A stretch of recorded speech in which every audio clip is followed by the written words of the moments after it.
Une fois de plus, les manifestants descendent dans la rue, réclamant la préservation du climat et une meilleure justice sociale.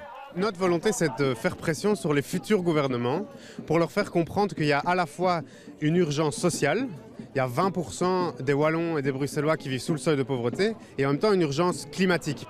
Ce membre d'une coopérative citoyenne d'électricité milite pour une société décarbonée en installant éoliennes et panneaux photovoltaïques. Il a participé à toutes les manifestations étudiantes pour le climat, observant le mouvement citoyen prendre de l'ampleur.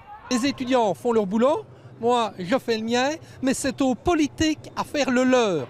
Au total, plus de 100 associations sont venues rejoindre la marche. L'ensemble de la société civile s'adresse aux décideurs politiques.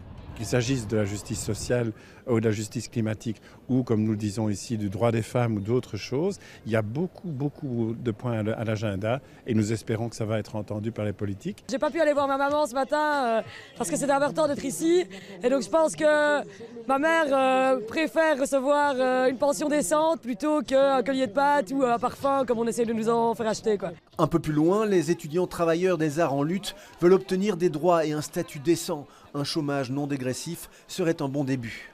On sait qu'en sortant d'école, en fait, ce qui nous attend, c'est travailler dans des restos si on a de la chance, travailler dans des emplois qui ne sont pas du tout à la base censés être les nôtres, puisqu'on est quand même formé pendant 4 ans à des études artistiques. En fin de marche, une minute de silence a été observée en mémoire de Julie Van Espen, l'étudiante anversoise assassinée le week-end dernier.